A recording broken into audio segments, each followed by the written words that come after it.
이제 우리 다 같이 일어나셔서 우리 마음과 정성을 다해 하나님 앞에 예배 드리겠습니다.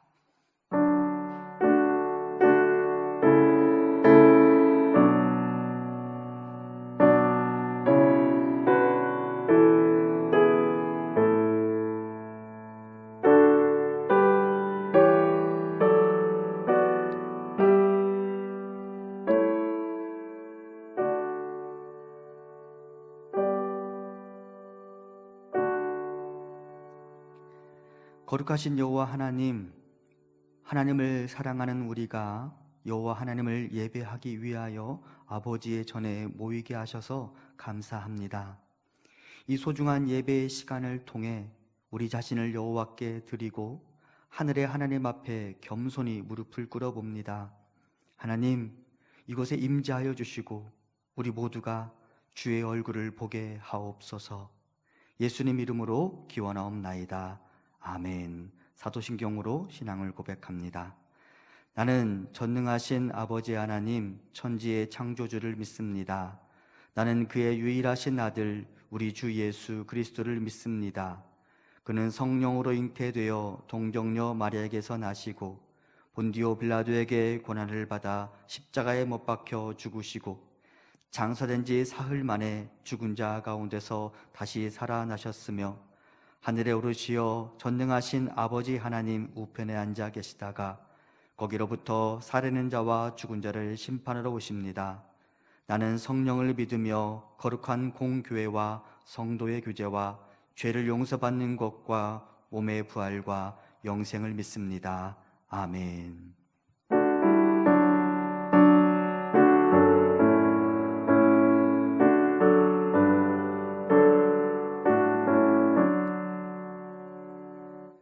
복의 근원 강림하사 찬송하게 하소서. 한량 없이 자비하심 증량할 길 없도다. 천사들의 찬송가를 내게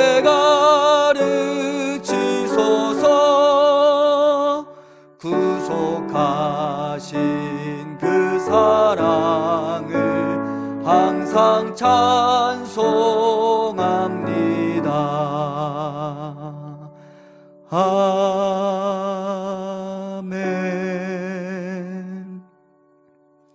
거룩하신 하나님, 이 시간 우리가 참 기쁜 마음으로 여호와 하나님 앞에 나아가기를 원합니다. 하지만 우리 안에 아직 해결되지 않은 불의와 악독, 죄악이 우리와 하나님 사이를 가로막을까 두렵사오니 이 시간 우리 입술의 고백을 들으시고 우리의 죄를 사하여 주옵소서. 지금은 하나님과 나만이 아는 죄를 생각하며 참회의 기도를 드립니다.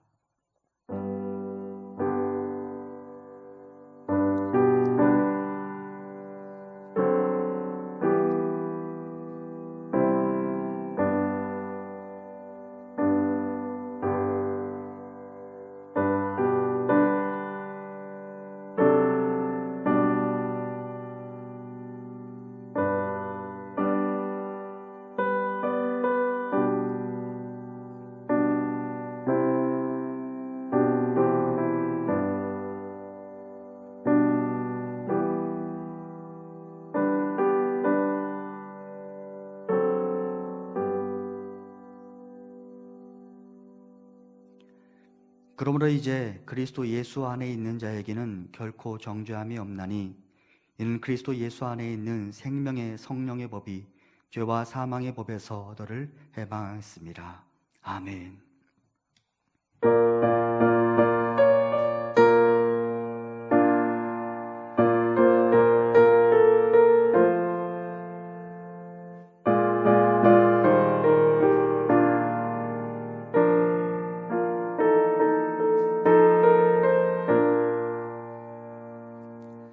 빈들의 마른 풀같이 시들은 나의 영혼, 주님이 약속한 성령 간절히 기다리네. 가물어 메마른 땅에 단비를 내리시듯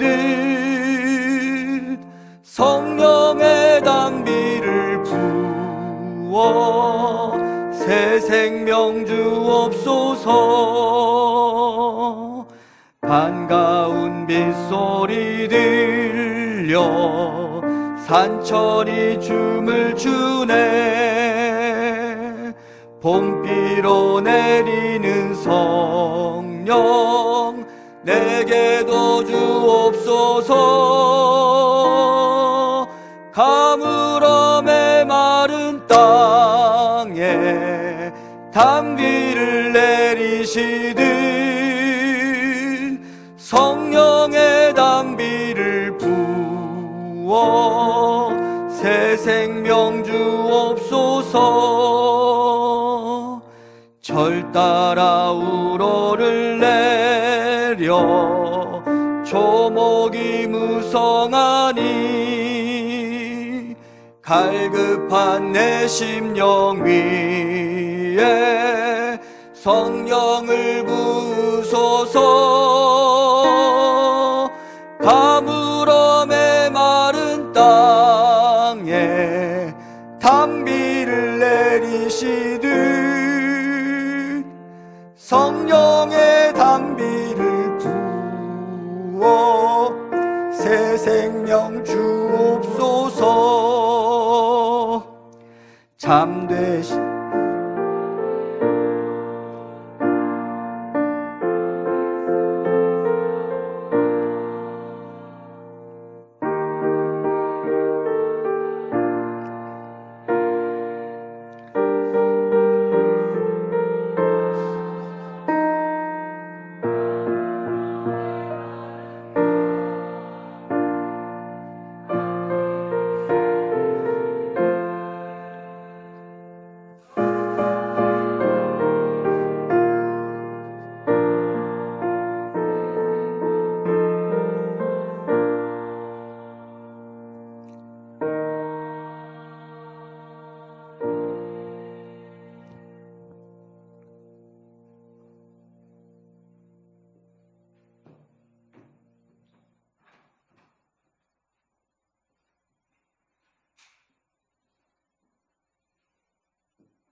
하늘에 계신 하나님 아버지,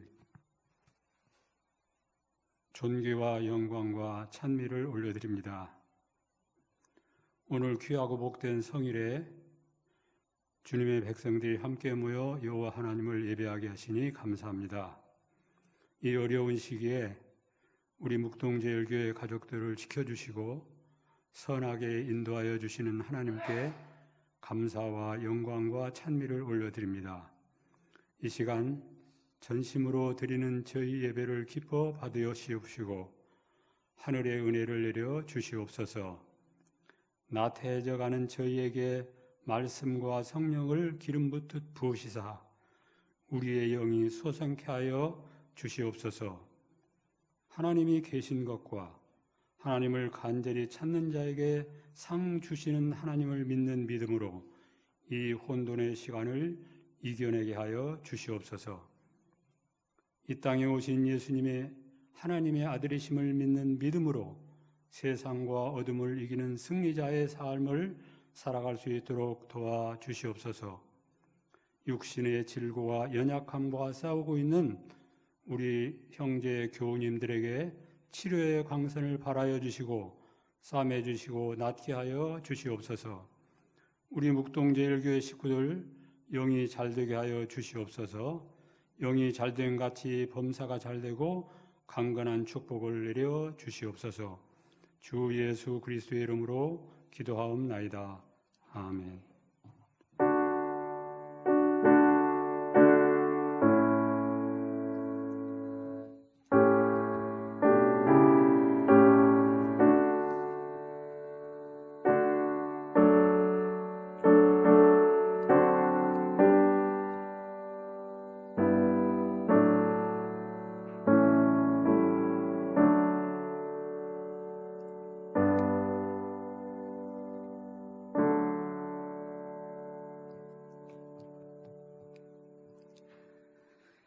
하나님께서 오늘 우리에게 주시는 말씀은 예레미야 48장 26절부터 31절까지 말씀입니다.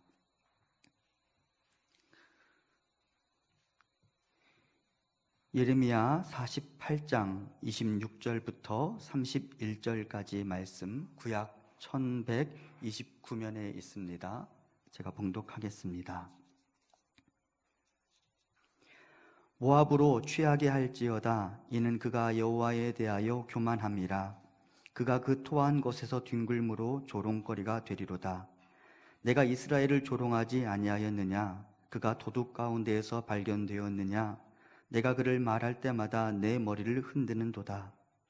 모압 주민들아, 너희는 성읍을 떠나 바위 사이에 살지어다. 깊은 골짜기 어귀에 깃들이는 비둘기같이 할지어다. 우리가 모압의 교만을 들었나니 심한 교만 곧 그의 자고와 오만과 자랑과 그 마음의 거만이로다. 여호와의 말씀이니라. 내가 그의 노여워함의 허탄함을 아노니 그가 자랑하여도 아무것도 성취하지 못하였도다. 그러므로 내가 모압을 위하여 울며 온 모압을 위하여 부르짖으리니 우리가 길헤레스 사람을 위하여 신음하리로다. 아멘. 이 시간 온라인 특송을 한 번 더 참여하도록 하겠습니다. 유엄중 성도님, 김지희 집사님 가정에서 특송해 주시겠습니다.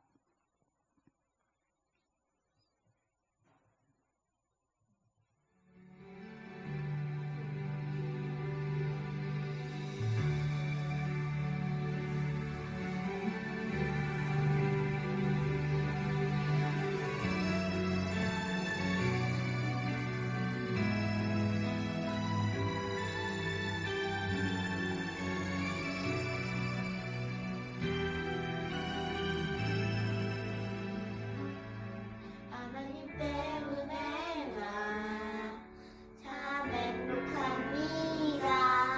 하나님 때문에 나 기뻐 찬양합니다. 하나님 때문에 나 늘 만족합니다. 나를 사랑하신 분 때문에 하나님 때문에 참 행복합니다. 하나님 때문에 나 기뻐 찬양합니다. 하나님 때문에 나 늘 만족합니다. 나를 사랑하신 분 때문에 주님이 나를 부르고 주님이 나를 덮어도 나를 빛내 나를 감해 그분의 사랑을 이해할 수 없는 일과 감당할 수 없는 모든 상황에서 그분이 날 도우시네.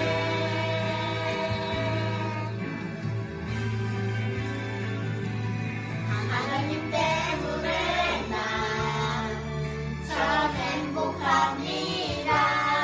하나님 때문에 난 기뻐 찬양합니다. 하나님 때문에 난 늘 만족합니다. 나를 사랑하신 분 때문에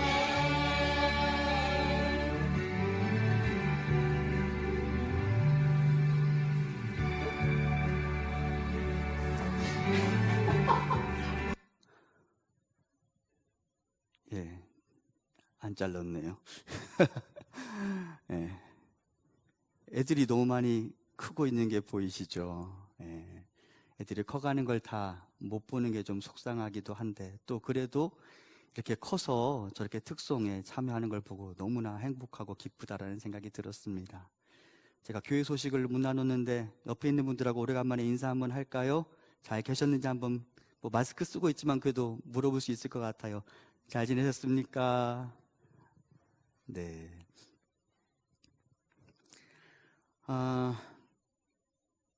사회적 거리두기 단계가 조정되어서 오늘부터 현장 예배와 온라인 예배를 병행하게 되었습니다. 일부 예배 나오신 분들 진심으로 환영하고 또 감사합니다. 앞으로도 당분간 오전 8시, 11시, 오후 2시에 예배가 진행되고 또 11시 예배는 온라인 예배로 병행되니까 그렇게 예배에 참여해 주시면 좋겠습니다. 들어오실 때 그 체온 체크 잘들 되던가요?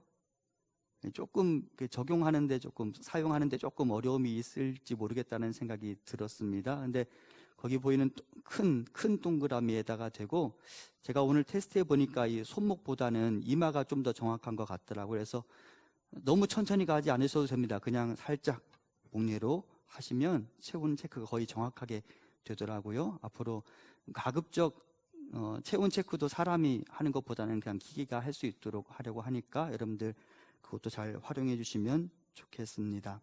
다음 주 기도는 1부는 박상철 장로님, 2부는 김영두 집사님, 3부는 송찬희 청년이 담당해 주시겠습니다. 대면 새벽 기도회는 11월 2일부터 재개될 예정입니다. 참고해 주시기 바라고요. 정기당회가 11월 1일 날 주일 일부 예배 후 목양실에서 있을 예정입니다. 우리 성경 백독 운동하고 있는데요. 정종훈 권사님께서 성경 통독하셨습니다. 그래서 교회 전체적으로는 37번째 통독이 이루어졌습니다. 여러분들도 잘 따라오고 계시죠? 예, 잘 따라오고 계시리라 생각합니다. 저도 이제 곧 저는 한꺼번에 사독을 지금 하려고 하고 있는데 곧 저도 끝날 것 같습니다. 우리 성도님들도 부지런히 따라오셔서 저 백독 다 빨간 테이프로 채울 수 있으면 좋겠습니다. 진로를 위해 우리 자녀들을 위해 좀 기도해 주시기 바랍니다. 태용이가 대학 입시를 준비하고 있고요. 또 승민이는 취업 진학을 하고 있습니다. 자녀들 기억하시고 기도해 주시기 바라고요. 2주간에는 평양노회가 있어서 다녀오도록 하겠습니다. 여러분들 잘 지내주셔서 진심으로 감사드리고 저 오래간만에 뵙는데 마스크를 뚫고 나오는 아름다우심이 제 눈에 보여서 아까 제가 감격의 눈물을 흘리느라 제가 찬양을 다 못했습니다.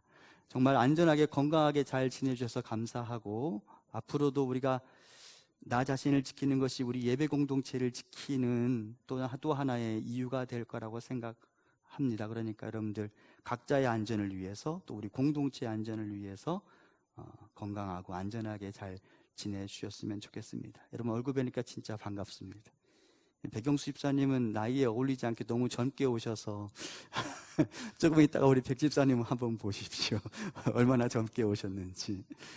이제 하나님 말씀을 보겠습니다. 예레미야 말씀을 좀 더 살펴보려고 하는데요. 오늘 대면 예배를 재개하면서 예레미야 시절의 사람들 그리고 바벨론의 포로로 끌려가 있던 사람들에 대해서 조금 생각해 보았습니다. 포로로 끌려가 있는 사람들에게 가장 큰 소망이 있었다면 무엇일까 생각해 보니까 성전에서 예배드리는 거더라고요. 그들이 포로로 끌려가는 과정 중에 주전 586년 예루살렘 성전이 완전히 무너져 내렸습니다. 그들에게 예배는 성전에서의 예배는 언제나 그들의 평안의 출발점이었고 여호와 하나님을 만난다는 것은 그들에게 행복의 이유였어요. 그런데 지금은 성전이 무너져 내렸을 뿐만 아니라 성전 가까이도 갈 수 없는 포로의 신세가 되고 말았습니다. 그래서 그들의 마음속에 언제나 성전에 대한 그리움이 가득했었어요. 그래서인지 그들이 포로지에서 돌아와서 첫 번째로 진행한 공적인 사역이 무엇이었느냐? 성전을 짓는 것이었습니다. 그들이 포로지에서 돌아와서 성전을 완성했습니다. 그런데 여러분, 성전을 짓고 나니까 어떤 이들은 야, 이제 드디어 우리에게 성전이 완성되었다, 이곳에서 하나님을 예배할 수 있겠다라고 생각하며 좋아하는 사람들도 있었지만 어떤 이들은 그 완성된 성전을 보고 대성통곡하는 사람들이 있었습니다. 어떤 사람들이었느냐? 과거 예루살렘에 있던 솔로몬의 성전의 위용을 기억하는 사람들이 돌아와서 만들어 놓은 자신들의 성전이 너무나 초라해 보이니까 그 성전을 보고 대성통곡하게 됩니다. 그리고 하나님께서 학개 선지자를 통하여 그렇게 울고 있는 이스라엘 백성들을 위하여 이렇게 말씀을 주셨죠. 학개서 2장 9절입니다. 이 성전의 나중 영광이 이전 영광보다 크리라. 만군의 여호와의 말이니라. 내가 이곳에 평강을 주리라. 만군의 여호와의 말이니라. 여러분, 이스라엘 백성들에게 하나님이 주실 수 있는 가장 좋은 선물, 이스라엘 백성들이 가장 갖고 싶어하던 하나님의 선물이 무엇이었을까요? 2장 9절만 읽어보았지만 2장 8절에는 어떤 구절이 있느냐? 은도 내 것이요 금도 내 것이라고 하나님이 말씀하시거든요. 그러면 여러분은 하나님께 은을 달라고 하겠습니까? 9절에 등장하는 평강을 달라고 하겠습니까? 평상시 같으면 은과 금을 달라고 말할지도 모르겠습니다. 하지만 지금 이스라엘에게 필요한 것은 평강이었습니다. 더 이상 전쟁이 없는 상태, 더 이상 우리가 포로로 끌려갈 필요가 없는 상태, 그 상태가 우리에게 있었으면 좋겠습니다 하는 것이 그들의 소원이었고, 하나님께서는 지금 현재 성전의 그 초라함을 보고 울고 있는 자들을 위하여 말씀하십니다. 내가 너에게 평강을 주겠다라고 말씀하시며, 지금 성전의 이 모습 때문에 너희를 속상해하지 마. 이 성전의 나중 영광이 이전 영광보다 훨씬 클 거야. 나는 이곳에서 너희가 전심으로 나를 향하여 예배 드릴 때 그 예배를 기뻐 받을 것이고 너희에게 평강을 줄 거야 라고 하나님 말씀하시죠. 여러분, 우리들의 문제가 아직 완전히 해결된 게 아닙니다. 아직도 너무 조심스럽습니다. 그럼에도 불구하고 다시 모인 우리에게 하나님이 이렇게 말씀하신다라는 생각이 들었습니다. 여전히 너희에게 아픔이 있고 여전히 너희에게 불안이 있고 염려가 있다는 걸 잘 안다. 하지만 너희가 나를 만나기 위하여 이전에 왔는데 내가 너에게 약속한다. 이 성전의 나중 영광이 이전 영광보다 훨씬 크리라. 내가 너희에게 평강을 주리라. 아멘. 예, 우리가 이것을 믿고 하나님, 우리에게 평강을 허락하옵소서. 우리의 삶의 불안과 염려와 두려움은 사라지고 샬롬의 근원이신 여호와 하나님으로부터 우리에게 주어지는 평강을 주옵소서라고 기도하고 아버지의 은혜와 위로를 구하며 이곳 예배당을 사모하며 예배드리기를 즐거워하는 우리가 될 수 있게 되기를 간절히 소망합니다. 오늘의 예배도 오래간만에 모인 기쁨과 감격뿐만 아니라 실제로 우리 삶에 다가오시는 여호와 하나님의 말씀이 경험되어지는 복된 시간이 되기를 소망하고, 하나님 아버지께서 여러분 삶을 비추시고 조명하시고 우리가 가야 할 길에 대해서 안내하시고 인도하시며 내 삶에 무너져 내린 것들을 회복시키시는 여호와 하나님의 말씀이 들려지는 복된 시간 될 수 있기를 간절히 소망합니다. 아멘. 그럴 거예요. 자, 이제 우리가 오늘 말씀을 살펴볼 텐데, 예레미야서의 구조상으로 보면 예레미야 46장부터 51장까지의 말씀은 이스라엘 백성들을 향해 선포된 말씀이 아니라 이스라엘 주변 국가들, 애굽과 에돔과 모압과 암몬과 블레셋과 바벨론 등을 향한 하나님의 말씀이 선포되어 있습니다. 하나님께서는 예레미야를 통하여 사실상 이렇게 말씀하시는 것입니다. 나 여호와는 좁디 좁은 땅 이스라엘만의 하나님이 아니라 온 세상 역사를 주관하고 창조한 이다.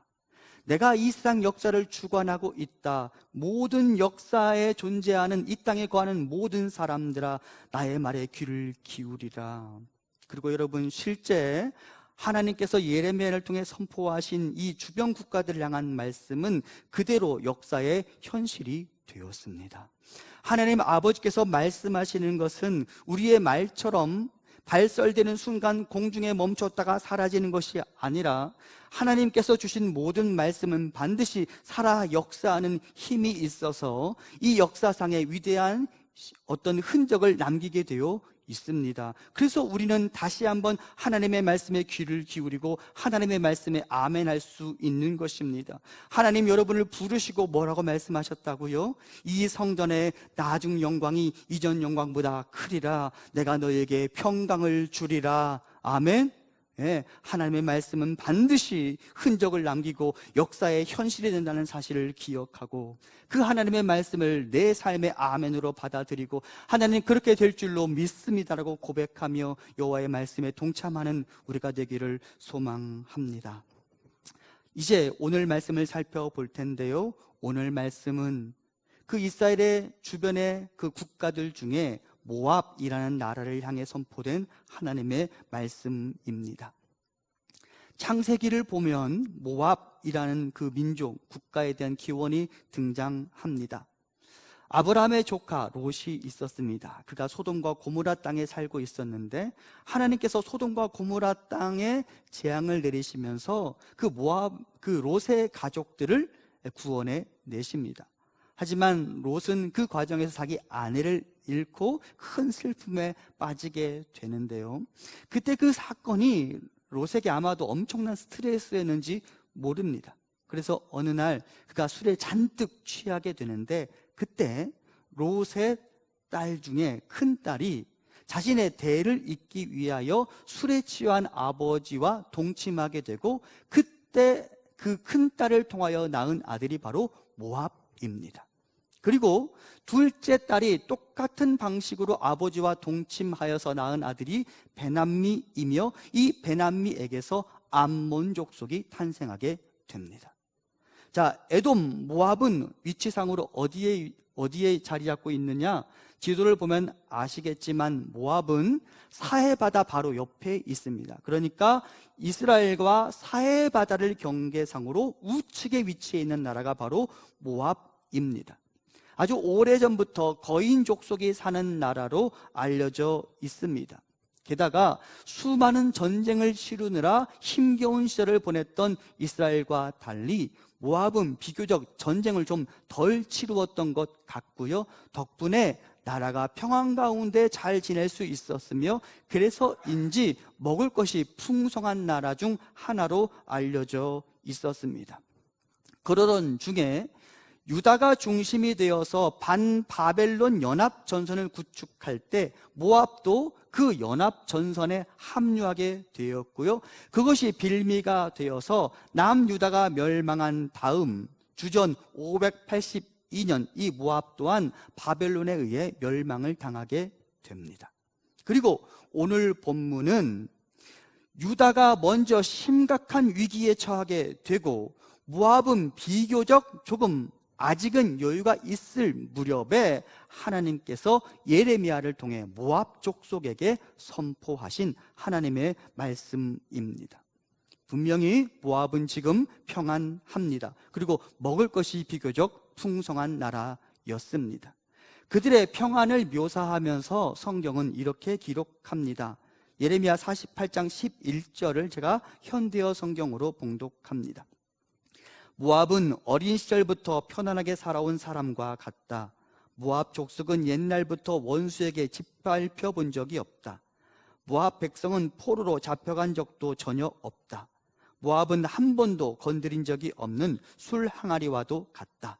모압은 이 그릇에서 저 그릇으로 옮겨진 적도 없이 제 고유한 맛을 잘 보존시키고 발효시킨 술과 같다. 모압은 큰 전쟁을 치러본 적이 없어서 한 번도 건드린 적이 없는 포도주 항아리와도 같았습니다. 그 포도주는 맛과 향이 잘 보존된 고급 와인과 같았습니다. 하지만 오히려 그것이 모압에게 독이 되고 말았습니다. 잘 기억하십시오. 하나님은 우리에게 풍요와 평안을 주기를 원하십니다. 믿으시죠? 네, 아멘. 그렇습니다. 하나님 우리에게 풍요와 평안을 주기를 원하십니다. 하지만 우리가 그 풍요와 평안을 우상시하고 그 풍요와 평안 때문에 하나님을 멀리하는 것은 싫어하십니다. 우리가 만일 풍요와 평안을 우상화하고 나에게 주어진 풍요와 평안이 다 내 덕분이라고 생각하게 되는 순간 하나님의 귀한 선물인 평안과 풍요는 오히려 나에게 독이 될 수 있습니다. 그리고 모압이 바로 그 길을 걷게 됩니다. 지금은 평안했어요. 지금은 풍요했어요. 그리고 그것 때문에 모압이 어떤 일을 겪게 됩니까? 예레미야 48장 42절입니다. 모압이 여호와를 거슬러 자만하였으므로 멸망하고 다시 나라를 이루지 못하리로다. 모압이 자만했다라고 말합니다. 이게 다 내 덕분이라고 생각했어요. 지금의 풍요와 평안이 다 내가 잘난 덕분이라고 생각했어요.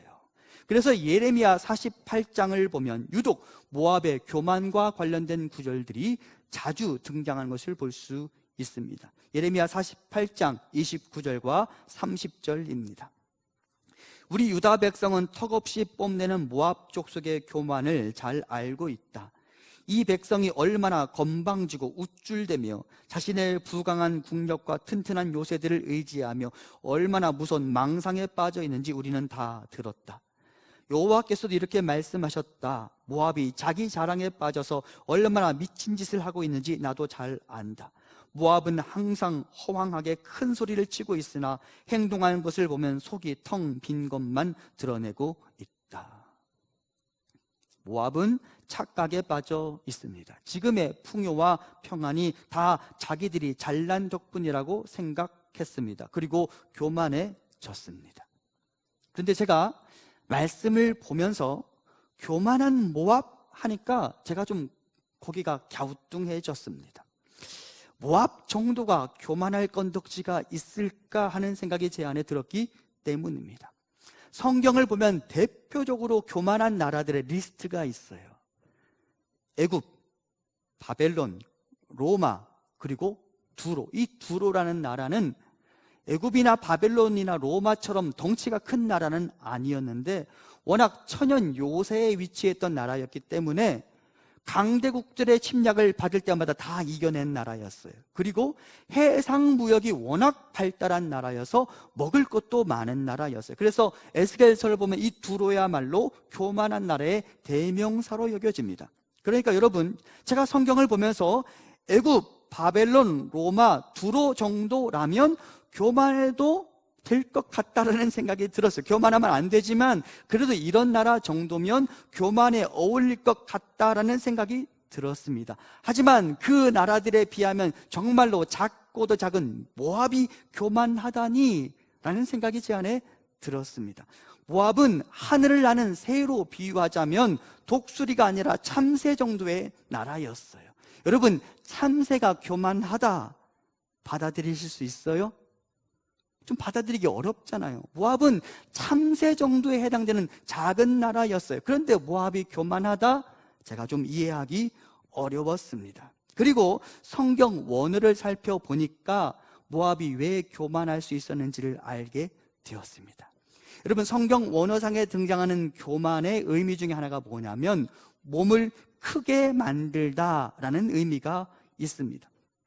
동물의 왕국 같은 것을 보면 작은 동물이 위협을 받을 때 자기 몸을 부풀려서 자기보다 덩치 큰 동물과 상대하는 것을 볼 수 있죠. 바닷속에 있는 그 어류 중에 복어, 그렇죠? 그리고 고슴도치도 이렇게 가시를 쭈뼛 세우고, 제가 고양이를 키우지는 않아서 모르겠지만 고양이도 위협에 처하면 이렇게 꼬리를 탁 세운다고 그러던데요. 네, 그래서 자기 몸을 부풀리는 거예요. 실제 자기 몸은 그렇게 크지 않은데 자기가 덩치가 큰 것처럼 몸을 부풀리는 행위, 그것이 교만이더라고요. 여러분, 모압은 덩치가 큰 게 아니에요. 모압은 잘난 게 아니에요. 그런데 자기 몸을 부풀리면서 스스로 강한 척하고 있는 거예요. 그래서 본문 30절에 보면 자긍이라는 단어가 등장하는데 이 자긍이라는 단어의 원어가 뭐냐면 허풍을 떨다라는 의미가 있어요. 모압은 지금 허풍을 떨고 있습니다. 모압은 그리 큰 자가 아님에도 불구하고 스스로 큰 척하고 자기 자신을 부풀리고 있습니다. 그리고 자기 자신을 자랑하고 있습니다. 이렇게 보니까 교만이란 무엇이냐? 내 위치와 분수를 모르는 사람의 반응입니다. 그리고 본래의 내 위치보다 나 자신을 더 높은 곳에 스스로 위치시키는 행위, 그것이 바로 교만입니다. 그런데 교만이 여러분 왜 문제가 되는지 아십니까? 교만한 사람은 자기 자신을 스스로 더 높은 곳에 두는 행위로 말미암아 여호와를 거스르게 되어 있어요. 하나님을 무시하고 살아가게 되어 있어요. 스스로 신이 되려 한다는데 문제가 있습니다. 그래서 오늘 본문을 보면 모압의 교만과 관련하여 다음의 구절들이 등장하는 것을 볼 수 있습니다. 26절을 보면 이에 그가 여호와에 대하여 교만함이라. 42절을 보면 모압이 여호와를 거슬러 자만하였으므로. 사람의 교만은 하나님을 대하는 우리의 태도와 관련이 있다고 오늘 본문은 우리에게 이야기하고 있습니다. 모압은 교만에 빠졌습니다. 스스로 착각에 빠졌습니다. 그리고 두려움이 없는 존재가 되었고 하나님께 저항하는 존재가 되었습니다. 그래도 우리는 잘 버틸 수 있다고 착각에 빠졌습니다. 타인에 대해서는 안하무인하며 자기 자신이 온 세상의 유일한 기준인 양 행동하기 시작했습니다. 하지만 그렇기 때문에 모압은 온 세상 역사의 기준이신 여호와 하나님의 재판을 받을 수밖에 없었습니다. 그리고 결국 주전 582년 자신들이 무시한 유다 민족과 똑같이 하나님에 의하여 심판을 받아 멸망에 이르게 되었습니다. 잘 기억해야 합니다. 온 세상에 하나님 없이 홀로 완벽할 수 있는 존재는 없습니다. 온 세상에 하나님 없이 만들어낸 풍요와 평안을 스스로 영원토록 자기 것으로 만들 수 있는 존재는 어디에도 없습니다. 이 세상의 모든 존재는 결국 죽을 수밖에 없는 사람, 에노스, 그 사람에 불과하기 때문입니다. 그러므로 우리는 스스로의 한계를 명확하게 인정하고 그가 서 있다고 생각하는 그때가 나에게 가장 위험한 때인 줄 알고 여호와 하나님 앞에 언제나 겸손할 수 있어야 합니다. 여러분, 아브라함을 우리가 히브리 민족의 기원이라고 생각할 뿐만 아니라 아브라함은 복받은 사람 중에 한 사람이라고 우리가 생각하고 있는데, 아브라함이 복받은 이유가 무엇인지 아십니까? 아브라함이 갈대아 우르를 떠나 가나안으로 향하는 여정, 그 여정 중에 아브라함은 성경을 보면 갈 바를 알지 못했다고 말합니다. 그러니까 갈대아 우르를 떠나긴 했지만 다음 스텝을 밟아가는 데 있어서 자신의 그 여정의 계획표를 갖지 못하고 지금 출발하고 있는 것입니다. 그래서일까요? 아브라함은 한 지역을 옮겨 다닐 때보다 반드시 제단을 쌓았습니다. 제단을 쌓고 뭘 했을까요? 여기까지 인도하신 하나님께 감사할 뿐만 아니라 그는 계속해서 다음 여정에 대해서 하나님께 물을 수밖에 없었겠죠. 그렇죠? 내가 이제 어디로 가야 합니까? 내가 어디로 가야 합니까? 아브라함은 여호와 하나님 앞에 겸손할 수밖에 없었어요. 내가 가야 할 길을 알지 못하니까. 그래서 아브라함은 복받은 사람 중에 복받은 사람이 될 수 있었던 것입니다. 아브라함을 향하여 하나님 말씀하시죠. 너는 복이 될지어다. 여호와 하나님 앞에 겸손하게 엎드리며 그분 앞에 무릎을 꿇고, 하나님, 나의 다음 스텝은 무엇입니까? 나는 이제 어떠한 길을 걸어가야 합니까? 라고 물을 수 있는 사람에게 여호와 하나님의 복이 임할 것입니다. 스스로 나 혼자 잘나서 내가 이것을 이루었다라고 착각하지 말고, 내 몸을 부풀리지 말고, 나는 하나님 앞에서 극히 작고도 작은 사람일 수밖에 없음을 인정하며 하나님 앞에 엎드려 그분의 복에 동참하는 우리 성도님들 되시기를 간절히 소망합니다. 한편 저는 포도주와 관련하여서 2주간의 말씀을 준비하면서 제가 참고한 책에서 한 구절을 읽고 그렇구나 라는 생각을 하게 되었습니다. 앞서 모압에 대해서 하나님 말씀하시면서 모압은 옮겨진 적이 없는 항아리와 같다, 포도주와 같다라고 말씀하시며 그 맛이 좋고 향이 좋다라고 말씀하셨죠. 여러분, 그렇습니다. 옮겨진 적이 없는 포도주는 분명히 좋은 맛을 내고 좋은 향을 내는 게 맞습니다. 하지만 그야말로 그 시간이 너무 오래되면, 제가 참고한 책에서는 too long 이라고 되어 있던데, 그 시간이 너무나 오래되면 포도주는 그만 맛을 잃고 향을 잃어버리게 된다고 하더라고요. 적정 기한이 있는 것입니다. 제가 참고한 주석을 보니까 그 포도주가 그렇게 한 통에 지나치게 오랜 동안 보존되어 있으면 포도주가 시럽이 된대요. 시럽. 여러분, 카페에 가셔서 아메리카노 드실 때 너무 쓰면 시럽 타시죠? 시럽. 끈적끈적한, 이게 액체도 아닌 것이 고체도 아닌 것이, 포도주가 오랜 동안 보관되어 있어서 시럽이 되면 그 포도주는 포도주로서의 가치를 상실하는 것입니다. 그러고 보니까 여러분 이런 생각이 들었습니다. 진짜 좋은 맛을 내는 포도주, 진짜 좋은 맛을 내는 인생에게는 강제로 때로는 휘휘 저어주는 행위 또는 이 그릇에서 저 그릇으로 옮겨 담는 과정이 꼭 필요하다라는 생각이 들었습니다. 그래서 저는 사도 바울의 고백이 눈에 들어왔습니다. 사도 바울이 뭐라고 말합니까? 여러 계시를 받은 것이 지극히 크므로 너무 자만하지 않게 하시려고 내 육체의 가시 곧 사탄의 사자를 주셨으니 이는 나를 쳐서 너무 자만하지 않게 하려 하심이라. 만일 바울에게 육체의 가시가 없었다고 생각해 보십시오. 그는 자만의 극치를 달릴 수 있는 사람이었습니다. 여러분, 바울은 참새가 아니라 독수리였기 때문입니다. 하지만 하나님은 그런 바울에게 인생의 가시를 주셨고 바울은 그 가시 때문에 더더욱 하나님 앞에 언제나 겸손할 수 있었고 겸손히 하나님을 찾을 수 있었습니다. 그리고 그의 인생은 여호와 하나님의 복 안에 머무를 수 있었습니다. 실업이 되지 않을 수 있었습니다. 지금 우리가 겪고 있는 이 어려움을 하나님이 허락하셨다고 말씀드리는 것도 아니고 지금의 이 어려움이 너무나 당연하다는 말씀을 드리는 것도 아닙니다. 다만 우리가 이렇게 해석할 수 있으면 좋겠습니다. 어렵고 힘든 이 시기가 우리에게 일종의 각성 혹은 깨달음의 시간이 되었으면 좋겠습니다. 지금의 이 위기가 우리에게 일종의 바울의 가시가 되어 하나님을 다시 간절히 찾을 수 있는 계기가 되었으면 좋겠습니다. 그리고 그것이 우리가 복의 근원이신 여호와 하나님과의 거리를 좁혀가는 기회가 되었으면 좋겠습니다. 기억하십시오. 하나님 없는 풍요와 평안은 우리에게 독이 될 수 있습니다. 모든 것을 가지고 있어도 하나님을 놓치는 인생은 결코 행복할 수 없습니다. 반면 내가 가진 것이 조금 부족해도 오히려 그것 때문에 내가 여호와 하나님을 찾고 하나님을 놓치지 않는다면 그 인생은 행복할 수 있는 것입니다.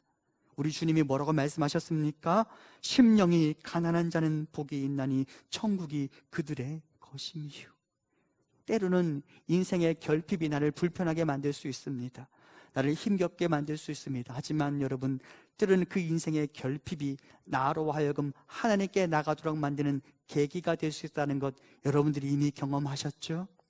지금의 이 인생의 결핍과 힘겨움의 시절 결코 당연하지 않다는 것 제가 압니다. 그리고 견디기 어렵다는 것도 제가 압니다. 하지만 그럼에도 불구하고 마냥 이 힘겨운 시절에 대해서 원망하는 것 대신 그렇기 때문에 내가 다시 여호와 하나님을 찾아야 한다는 사실을 깨닫고 이 인생의 결핍을 계기로 여호와 하나님 앞에 간절히 무릎을 꿇고 하나님의 복에 동참할 수 있는 우리 성도님들 되실 수 있기를 간절히 소망합니다. 한편 앞서 말씀드린 것처럼 모압은 아브라함의 조카 롯에게서 시작된 국가입니다. 그래서 이스라엘과 모압 사이에는 때로는 좋은 관계였던 시절도 있고 또 때로는 서로 적대적인 관계를 유지했던 시절도 있었습니다. 그리고 지금 현재의 이 모압과 유다 반바벨론 연합전선을 펼치고 있으니까 국제 외교 정치적으로는 조금 서로 가까워졌는지 모르지만 아직도 모압은 유다에 대하여 별로 좋지 않은 마음을 가지고 있었던 것 같습니다. 48장 27절입니다. 모압 족속아, 이제까지는 너희가 내 백성 이스라엘을 조롱거리로 삼지 않았느냐? 너희는 이스라엘 백성에 대하여 말할 때마다 머리를 흔들며 비웃고 마치 이스라엘 백성 전체가 도둑질이라도 하다가 현장에서 붙잡힌 것처럼 그들을 무시하고 조롱하였다. 그러므로 이제는 너희 자신이 그런 수모와 조롱을 당하게 된 것이다. 그리고 이것이 모압이 하나님의 심판을 받아야 했던 이유가 됩니다. 유다의 고통과 힘겨워하는 시절에 대해서 당연하다고 여기고 그 유다를 조롱한 것 때문에 하나님은 결국 모압을 심판하겠다라고 말씀하십니다. 형제의 고통에 대해서 고소해하면서 그를 조롱하는 행위를 하나님이 용납하실 수 없었던 것입니다. 여러분, 우리 하나님 안에는 긍휼과 위로가 가득합니다. 그리고 그분을 아버지라고 고백하는 주의 백성들에게도 그 긍휼과 다른 사람들을 향한 위로의 마음이 풍성하기를 기대하십니다. 그러면서 이 이기적인 세상과 우리 모두가 반대 정신으로 살아가기를 원하십니다. 그리고 아파하는 사람들 곁을 지켜달라고 하나님 말씀하시죠. 전도서 말씀입니다. 지혜자의 마음은 초상집에 있으되 우매한 자의 마음은 혼인집에 있느니라. 지혜자는 초상집을 찾아가게 되어 있다고, 그리고 너희가 그렇게 초상집을 찾아가야 한다고, 주변의 사람들이 아파하고 힘겨워할 때 그들을 위로해야 한다고 하나님 말씀하십니다. 내가 머물러야 할 자리는 바로 그곳이라고 판단하기를 원하십니다.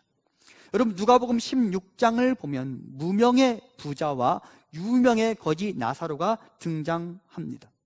그 비유 말씀에서 부자는 무엇을 잘못했기에 음부에 내려간 것일까요? 거지 나사로를 불쌍히 여기지 않았기 때문에 그는 음부에 내려갈 수밖에 없었습니다. 창세기에 등장하는 요셉의 형제들의 잘못 무엇일까요? 우선은 요셉을 구덩이에 빠뜨리고 그를 팔아 넘긴 것, 그렇죠? 그것 자체가 잘못이죠. 그런데 그들 형제들이 스스로의 잘못에 대해서 시인하는 구절을 우리가 좀 주목할 필요가 있는데요. 창세기 42장 21절입니다. 그들이 서로 말하되 우리가 아우의 일로 말미암아 범죄하였도다. 그가 우리에게 애걸할 때에 그 마음의 괴로움을 보고도 듣지 아니하였으므로 이 괴로움이 우리에게 임하도다. 형제가 고통스러워하며 살려주세요, 살려주세요 말했을 거예요. 그런데 그를 불쌍히 여기지 않고 귀를 닫아버렸기 때문에 그들이 죄악을 저질 수밖에 없었던 것이죠. 누가복음 10장에 등장하는 그 유명한 선한 사마리아인 비유, 거기에서 제사장과 레위인은 그 강도 만난 사람의 가해자가 아닙니다. 그럼에도 왜 그들이 책망받을 수밖에 없었을까요? 스스로는 하나님을 잘 믿노라라고 자부하면서도 그들 안에 강도 만난 사람을 향한 긍휼이 없었기 때문에 그들은 책망받을 수밖에 없었던 것이죠. 누가복음을 보면 소위 어리석은 부자 비유가 등장합니다. 그 말씀을 보면 이 어리석은 부자가 부정한 방법으로 돈을 모은 것 같지 않습니다. 그럼에도 불구하고 우리 주님은 그 사람에 대해 왜 어리석다라고 말씀하신 것일까요? 돈을 모으기는 모았지만 그것을 어떻게 사용해야 할지에 대해서는 무지한 자였기 때문에 그는 어리석은 자였습니다. 자기가 가진 것을 가난한 자들을 위하여 베풀 생각 자체가 그 마음 안에 아예 없고 오로지 내 창고를 채우고 채우는 일에만 관심이 있었기 때문에 하나님은 그 사람을 어리석다라고 말씀하시는 것입니다. 무슨 말일까요? 모압과 같이 고통당하는 형제를 바라보며 조롱하는 자가 아니라 형제, 즉 한 자궁에서 태어난 내 주변의 사람을 긍휼히 여길 수 있는 자, 그가 바로 성도라고 말씀하시고 우리가 그와 같이 살아야 한다라고 말씀하십니다. 타인의 고통에 대해 절대 고소해하지 않으며 타인의 고통 속에 울부짖는 그 소리를 결코 외면하지 않으며 내 주변의 사람들을 향하여 긍휼과 자비와 위로를 베풀 수 있는 자가 되어야 한다고 하나님 우리에게 말씀하십니다. 하필 코로나 시즌에 우리 성도님들 중 또 그 가족들 중에 몸이 아프신 분들이 많았습니다. 제가 이런 상황에서 병원에 찾아가서 뵙지 못하는 것이 저는 좀 속상했고 죄송하기도 했는데, 그러면서 나는 이분들을 어떻게 도울 수 있을까 생각해 보았습니다. 그리고 이렇게 생각하게 되었습니다. 비록 접촉은 못하지만 접속은 할 수 있다. 라임 잘 만들었죠. 우리가 가서 실제 얼굴과 얼굴을 마주 대하기는 어렵지만 접속은 할 수 있겠다라는 생각이 들었습니다.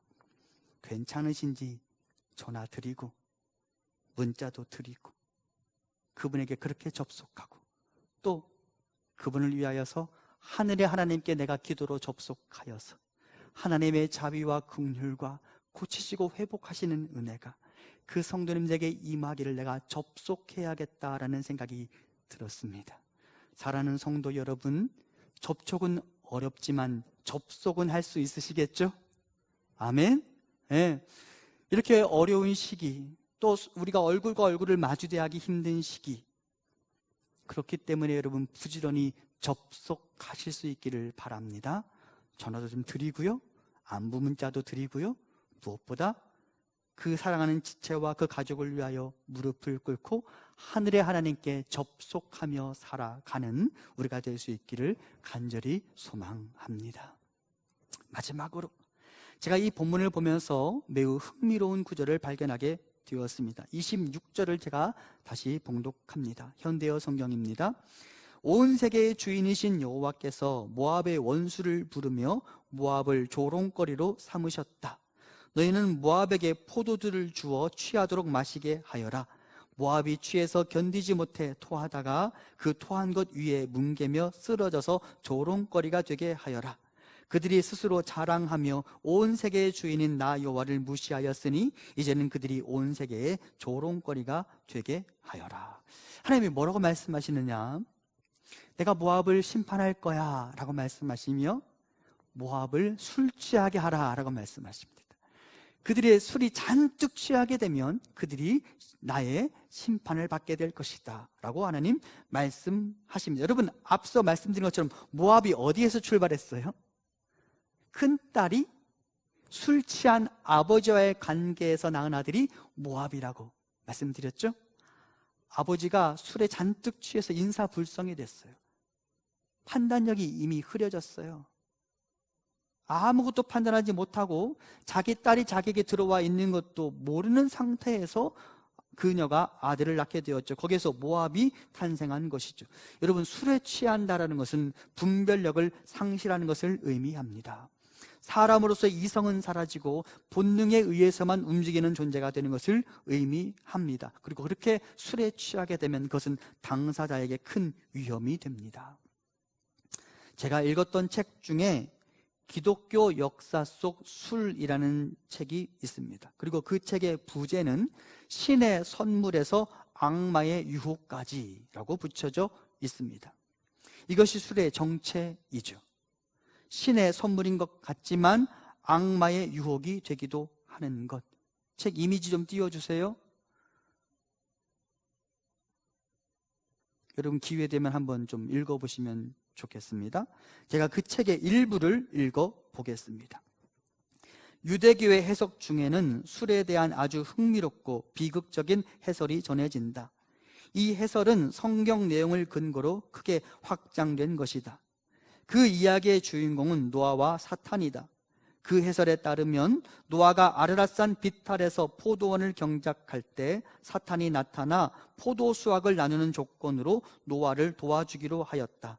사탄은 노아의 동물 가운데 양, 사자, 원숭이, 돼지를 죽여서 그 피를 비료로 사용했다.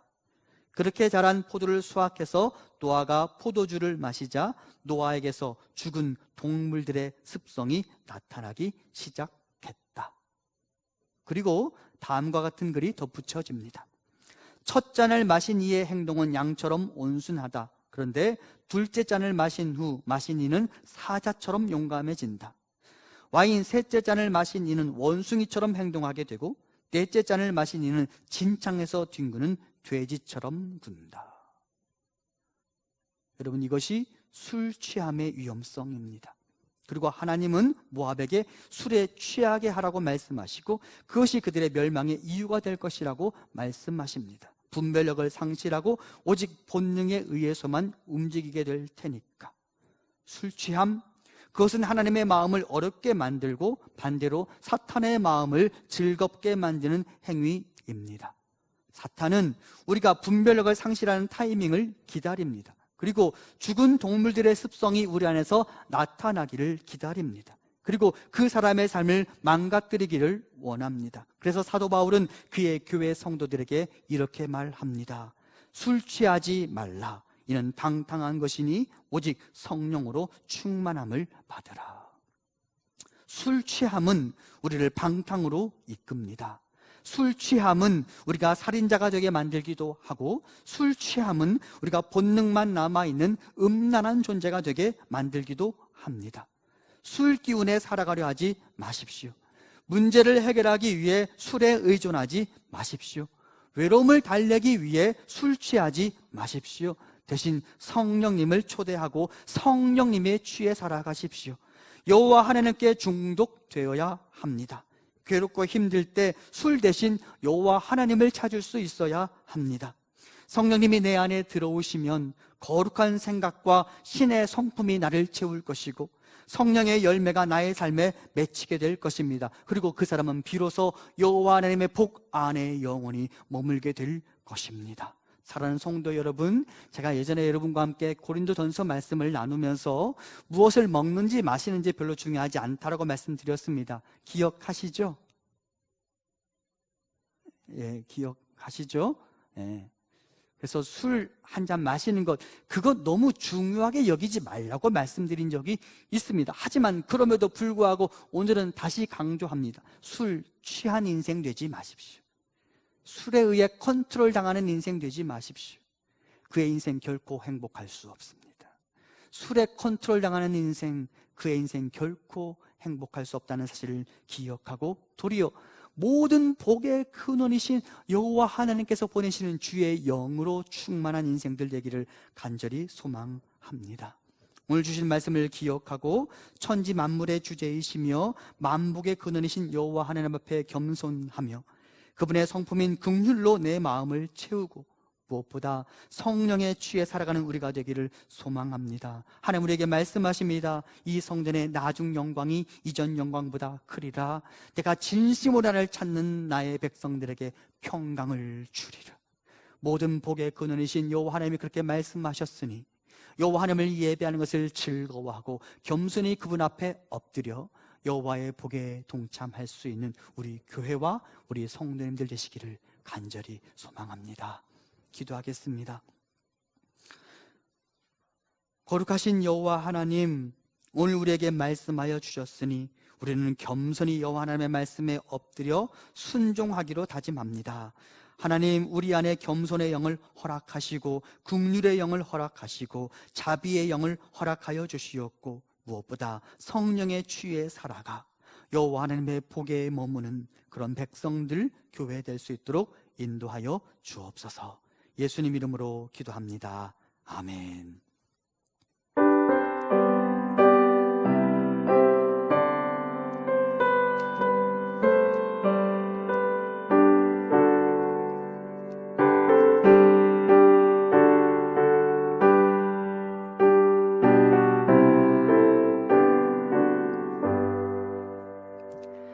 주 없이 살 수 없네 죄인의 구주여 그 귀한 보배 피로 날 구속하소서 구주의 사랑으로 흘리신 보혈이 내 소망 나의 위로 내 영광 됩니다. 주 없이 살 수 없네 나 혼자 못 서리 힘없고 부족하며 지혜도 없도다 내 주는 나의 생명 또 나의 힘이라 주님을 의지하여 지혜를 얻으리 주 없이 살 수 없네 내 주는 아신다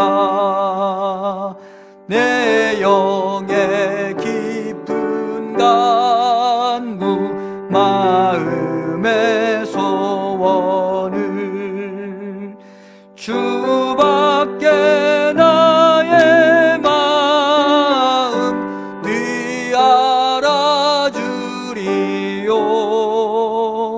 내 마음 위로하사 평온케 하시네. 주 없이 살 수 없네. 세월이 흐르고 이 깊은 고독 속에 내 생명 끝나도 사나운 풍랑일 때 날 지켜주시니 내 곁에 계신 주님 늘 힘이 됩니다. 아멘.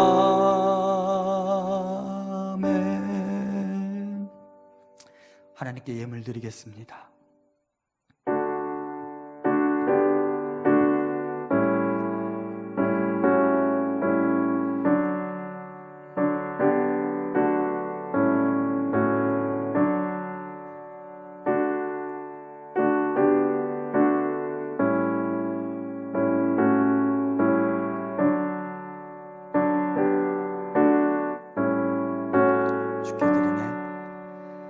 주께 드리네. 주께 드리네. 사랑하는 구주 앞에 모두 드리네. 사랑과 은혜가 풍성하신 여호와 하나님, 우리를 향하신 하나님의 생각이 언제나 선하심을 신뢰하며 오늘도 우리가 여호와 하나님 앞에 겸손하게 엎드립니다. 하나님, 우리를 긍휼히 여겨주시고 길고도 긴 시간 동안 괴로워하는 우리에게 하나님의 자비를 베풀어 주시옵소서. 하나님, 우리가 다시 모여 이곳에서 한 마음으로 기도하고 예배를 드립니다. 모든 성도들 그리고 전국에 흩어진 주님의 교회가 드리는 간절한 기도를 들으시고 코로나 바이러스라는 이 작고도 작은 바이러스로 인해 고통받는 이 땅에 기적을 보여 주시옵소서. 치료제와 백신이 잘 개발되게 하시고 모든 이들이 안심하고 일상을 살아갈 수 있도록 인도하옵소서. 교회는 다시 모여 즐겁게 예배하고 소그룹을 하고 식사를 하며, 학교에는 학생들이 분주히 움직이고 식당에는 손님들이 가득할 수 있도록 인도하옵소서. 하나님, 우리 성도님들의 몸과 마음이 아프고 지쳐 있습니다. 자녀들 또한 생기를 잃고 힘을 잃어가고 있습니다. 하나님 아버지, 우리를 긍휼히 여겨 주시옵소서. 우리 교회를 긍휼히 여겨 주시옵소서. 취업을 희망하는 자녀들에게 취업의 문이 활짝 열리게 하시고 모든 이들의 움츠러들었던 마음이 다시 활기를 되찾을 수 있도록 인도하옵소서. 진학을 위하여 공부하는 자녀에게 지혜를 주시고 태중의 아이를 품고 있는 엄마에게 건강을 허락하옵소서. 다시 모인 우리의 영적 열망이 커져가게 하시고 하나님을 향한 간절한 사랑을 회복하며 복음을 간신히 믿고 살아가는 자가 아니라 복음의 능력을 충분히 머금고 살아가는 우리가 되게 하옵소서. 선교지를 지켜주시고 선교사님들의 건강을 지켜주옵소서. 이 시간 마음을 다하여 예물을 드립니다. 충분히 수고하며 얻은 소산물을 아버지께 드리오니 주여 받으시고 기쁘게 흠양하시고 주의 백성들의 삶 안에 아버지 하나님의 복이 가득할 수 있도록 인도하옵소서. 우리의 마음과 정성을 받으시고 주는 하늘에서 기뻐하시고 아버지의 기쁨이 우리의 복이 되는 것을 경험할 수 있도록 인도하여 주옵소서. 이제는 우리 주 예수 그리스도의 은혜와 하나님 아버지의 크신 사랑하심과 성령님의 위로 교통하심이 겸손히 아버지의 복을 갈망하며 하나님의 마음을 품고 이 땅을 살아가기를 소망하는 주의 자녀들에게 지금부터 영원토록 함께 있기를 간절히 축원하옵나이다. 아멘.